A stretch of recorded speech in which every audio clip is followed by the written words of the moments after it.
¿Qué tal, amigos? Los saluda desde la Ciudad de México Luis Cuadros Ibarra, transmitiendo por www.rfonline.tv para todos ustedes. Este programa pues es titulado Qué lindo es Michoacán, y como siempre hablamos de todo un poco, de la gastronomía, de los lugares bonitos, de las playas, de los lagos, de personajes, y esta ocasión voy a hablar de un personaje muy controvertido por allá en el estado de Michoacán. Controvertido porque mucha gente lo ve como un bandolero, yo creo que eso fue, un bandido, yo creo que eso fue. Sin embargo, pues es de las personas que hacen una historia buena o mala dentro de un tiempo, dentro de un lugar, dentro de nuestro México. Me refiero concretamente a José Inés Chávez García. Los apellidos están cambiados porque él era García Chávez. Su mamá, doña Bartola Chávez, era la que tenía el apellido que lleva en primer lugar este personaje. Él nace por allá en un ranchito pues del estado de Michoacán, un rancho muy pequeño, en donde pues va creciendo como todos los niños de su época. Estamos hablando por 1890 aproximadamente, y es un niño pues como tantos que anda sembrando, que va pues a varios lugares a conseguir la semilla, el frijol, el maíz para su casa, porque pues era un apoyo muy fuerte para doña Bartola. La gente que conoció a esta familia o a estos personajes nos dicen que doña Bartola era una mujer bragada, una mujer de pistola, una mujer de carácter muy fuerte. Y pues Inés por aquí anda como sembrador en algunos lugares consiguiendo, como dije, la semilla para la casa. Él, por la cercanía que tenía su rancho con el de mi bisabuelo, el rancho del Fresno con el rancho donde nació Chávez García, pues son lugares que están muy cercanos uno de otro. Iba muy seguido, se me platican, a la casa de mi bisabuelo también a ayudar a sembrar. Ahí tuvo mucha cercanía con mi abuelo Félix Ibarra. Y de ahí pues viene esta historia de este muchacho que de niño era niño bueno, y de pronto se pierde, jovencito, se pierde, se va y regresa al mismo lugar donde nació. Regresa pero como general revolucionario, aproximadamente de 22 años, como general villista, y pues ya haciendo tropelía y media. Tenía por ahí junto de él como su lugarteniente a un señor llamado Manuel Roa, que le decían el Chivero. Eran gente pues fuerte, desalmada se puede decir, el tiempo así lo daba. La revolución se hizo a balazos, no a besos ni abrazos, se hizo a balazos, a pedradas, a como fuera. Y así fue la vida de esta persona. El gobernador en ese tiempo era Pascual Ortiz Rubio del estado de Michoacán. Sin embargo, el mando de Ortiz Rubio como gobernador llegaba exclusivamente a Morelia. Todo el estado era de Chávez García. Dicen que llegó a incendiar lugares como Chucándiro, Purépero y tantos otros más, que a su vez pues le servían de guarida, le servían pues para todo, que tenía una enorme fortuna amasada de lo que robaba, y que muchas veces la población tenía que meterse a la iglesia del lugar porque arrasaba con todo. Chivos, vacas, lo que encontraba para su gente, para su tropa, para lo que tenía enfrente. Chávez García, pues dicen como todos los grandes revolucionarios de aquel tiempo, también era muy enamorado y tenía novias en todos los lugares a donde fue, pueblos, se dice que siempre tenía por ahí novias, y si no eran sus novias pues se las raptaba y se las llevaba. Y por ahí después pues las abandonaba, porque el hombre siempre andaba solo al mando de su tropa. Entonces pues se dio la fama de compararlo con el Atila michoacano, o sea, un hombre que dicen que por donde pasaba el caballo hasta la hierba se secaba. Pero vamos a ver algunos fragmentos, algunas escenas de la parte revolucionaria, y continuaremos con ustedes.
Rodillos KR. Somos una empresa 100% mexicana dedicada a la fabricación y recubrimiento de rodillos industriales. Nos encontramos en la capital del Estado de México. Gracias a nuestra ubicación estratégica, podemos atender clientes en el norte, centro y sur de la República Mexicana, brindando siempre una excelente calidad en el servicio y en nuestros productos. Nuestro principal objetivo es ofrecer a nuestros clientes rodillos de la mejor calidad y, por supuesto, con el mejor costo del mercado. En Rodillos KR trabajamos bajo la filosofía de la innovación, por lo que podemos diseñar y fabricar cualquier rodillo o recubrimiento de acuerdo a las necesidades de nuestros clientes, incluyendo adaptaciones especiales y trabajos específicos, además de permitir una operación fácil, segura y eficaz. Tenemos la capacidad para atender las necesidades de cada uno de nuestros clientes, desde pequeños negocios hasta grandes empresas, brindando siempre un servicio especializado. Rodillos KR, siempre con la mejor calidad. Bien amigos, pues ya vimos algunas partes de esa época tan terrible que fue la Revolución Mexicana, donde andaba Chávez García. Y por allá hay una fecha memorable, por los años 1914, cuando Francisco Villa fue a pelear con Álvaro Obregón en León y Celaya, que fue el desastre de la División del Norte. Pues me han comentado que Chávez García no fue a acompañar al Centauro del Norte, no fue a estar con él, pues para apoyar una batalla tan difícil como la que tuvo y que salió pues hecha pedazos la División del Norte. Y Chávez García pues tenía diferentes hombres, o sea, cantidad de hombres en su regimiento, en su tropa. Dicen que a veces andaba con 50 hombres y a veces traía 5,000, pues todo era según las circunstancias.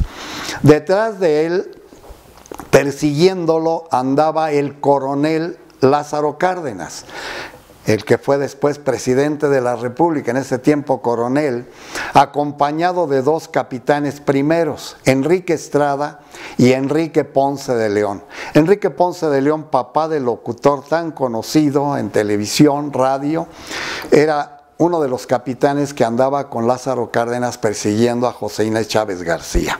Bien, una vez que ya se encontraban, Chávez García por lo regular siempre escogía los lugares a donde pelear, y si andaban cerca por allá del lugar donde él nació, lo único que hacía era salirse de este rumbo y se iba para un lugar llamado La Calera, muy pegado a Guanajuato, al río Lerma, y ahí sí se aventaban buenas balaceras, perdón, con las tropas de Lázaro Cárdenas.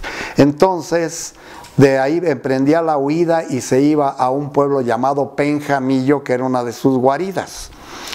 Penjamillo, muy cerca de La Piedad, Michoacán. En La Piedad, él tenía una novia, a ella sí, pues la quería mucho, andaba muy, como dicen, muy entrado el muchacho, y se iba a buscarla a La Piedad. Lógicamente no encontraba la forma de llegar a La Piedad, de entrar con la tropa, porque si llegaba por el lado de Guanajuato tenía que entrar por el puente Cavadas, y el puente Cavadas es un puente, ahora ya hay un moderno con donde hay camiones y todo, pero en ese tiempo era la única entrada a La Piedad, y no cabían más que 3 o 4 caballos en fila. La Piedad está en una loma, por lo que era muy fácil presa de los balazos de los piedadenses que desde la loma los estaban cazando. Por lo tanto, Chávez García pues se abstenía de entrar a La Piedad con las tropas, pero si él entraba con un compañero, con uno de sus gentes más cercanas, con unos burritos, se hacía el arriero, el hombre pobre, el hombre de gabán, descalzo, y veía a su novia en la iglesia de la Purísima, que está pegadísima al río Lerma. De ahí la veía y de ahí se regresaba y salía, hasta que un día les cayeron. Chávez García logró huir y pues su compañero fue ahorcado, lo tomaron, lo ahorcaron, y ya de ahí desistió a estar seguido en La Piedad. Por eso pues es muy difícil la vida de este guerrillero, ya que también la vida le fue cambiando, sus tropas fueron mermando y por consiguiente pues ya también su estrella empezó a declinar. Esto es pues parte de la historia de este guerrillero del Atila michoacano, de José Inés Chávez García, el hombre que dicen que como Atila, por donde pasaba su caballo, hasta la hierba se secaba. Ni hablar, todos estos hombres han hecho una historia dentro de ese estado, lo recordamos, la historia lo juzgará, no yo, sino la historia, y vamos a ver algunas escenas de la parte revolucionaria para que veamos lo cruenta que fue esta lucha, y regresaremos una vez más para cerrar el programa. Qué lindo es Michoacán. Amigos, los invito a que disfrutemos de este video.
Bien, amigos, estamos cerrando el programa Qué lindo es Michoacán y hablando de la historia de José Inés Chávez García.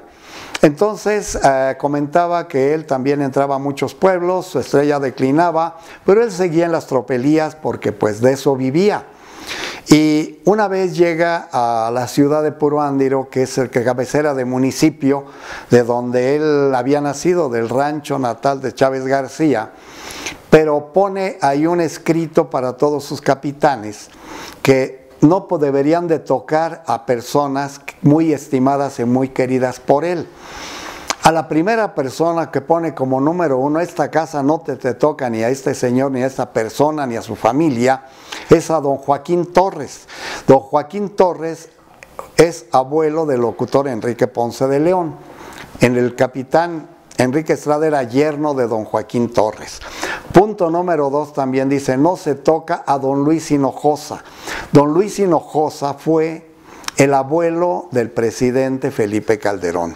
Le tenía muy buena estima a Chávez García porque dicen que don Luis Hinojosa fue una persona muy caritativa, una persona con muchos deseos de apoyar a las personas de escasos recursos, a estudiantes que querían estudiar, y por consiguiente fueron las personas que dio como primer nombre para que no se tocaran. Fueron 20, según me dicen, y uno de ellos fue mi bisabuelo Sotero Ibarra, a quien le tenía cariño porque ahí pues llegó a trabajar en la casa de él y por consiguiente pues tuvo buena amistad con los hijos de mi bisabuelo, que eran más o menos de la misma edad. La estrella de Chávez García, como dije, ya a los finales de su vida empezó a declinar y tenía que andar ya de fugitivo de un lugar a otro. Por allá se iba a lugares muy lejanos, pueblos muy cercanos a Jalisco, por allá en Zaguayo, en todas partes dicen que dejó una huella terrible. Lo raro de todo esto, ¿verdad? Una persona que anda a caballo tirando balazos o posiblemente recibiendo balazos, no murió ahora sí que de balazos, murió de una fiebre, de la influenza española. Muere allá por el año de 1918, muy jovencito, a la edad de 28 años, fallece de esta enfermedad que se llevó a muchos en ese tiempo, fue una peste. Y cuando lo fueron a enterrar, hicieron como 8 cajas diferentes. En una metieron ladrillos, troncos de árbol, en fin, y hasta la fecha se ignora cuál es la verdadera tumba de Chávez García. Por ahí, después de todo esto, que anduvieron buscando dónde estaba su tesoro, dónde estaban las cajas, dónde estaban realmente sus restos, se quedó en nada. Nadie encontró ni los tesoros, ni encontraron la caja con su resto, ni mucho menos. Para él solamente queda la triste historia, y por ahí hay quien le compone corridos, pero todos los corridos pues hablan en contra de su forma de ser, de su triste vida para muchos. Sin embargo, hay cosas que se pueden llamar pues que son diferentes. Y esto lo cuento porque así tal y como lo cuento me lo contaron. Se dice que allá por el año de 1914, 15 más o menos, en pleno tiempo revolucionario, llegó al rancho del Fresno, digo porque allí vivía la familia materna. Llegó con 50 hombres, pero nadie sabía que iba Chávez García a la cabeza, sino simplemente que iban 50 hombres y como siempre pidiendo de comer a como diera lugar. Mátenme gallinas, puercos, chivos, lo que tengan. Así lo hicieron. Pero uno de ellos volteó a ver a mi abuela, pues jovencita, tenía 2 niños, a sus 2 hijos chiquitos, y dijo uno de ellos, esta vieja me la llevo, me gustó y me la llevo a como dé lugar. Y le dijeron al compañero, oye, no friegues, pues tiene a sus niños chiquitos, pues que los cuide el marido. Esto lo escuchó mi abuelo. Cuando llevan de salida, este tipo jaloneó a mi abuela y él le dio 2 pedradas en la cabeza, lo sangró, el tipo tiró balas al aire. Y se regresaron todos los revolucionarios a ver qué estaba pasando, porque había balazos, y vieron a este tipo sangrando y dijo, ¿qué pasó? Pues este tipo me dio unas pedradas en la cabeza y lo voy a colgar. Lo iban a hacer así cuando aparece un hombre que es el que llevaba el mando y era Chávez García. Y le dice, cuando ve a mi abuelo, pues también ya golpeado, le dice, ¿qué pasó? ¿Qué está pasando aquí? ¿Por qué te tienen así? Dijo, me tienen así porque este fulano se quiso llevar a mi esposa, la jaloneó, pues yo le rompí la cabeza. Chávez, dicen que agarró, sacó su machete y con el canto del machete le dio una buena golpiza. Aquí quedamos que no se toca nada, nos vamos. Entonces, con esto cierro el comentario, la historia de Chávez García, porque dentro de todos ellos creo que había momentos buenos, nobles, y que sabían respetar la amistad. Con esto me despido, amigos. Desde aquí, desde la Ciudad de México, se despide Luis Cuadros Ibarra. Los invito a que vean el próximo programa, Qué lindo es Michoacán.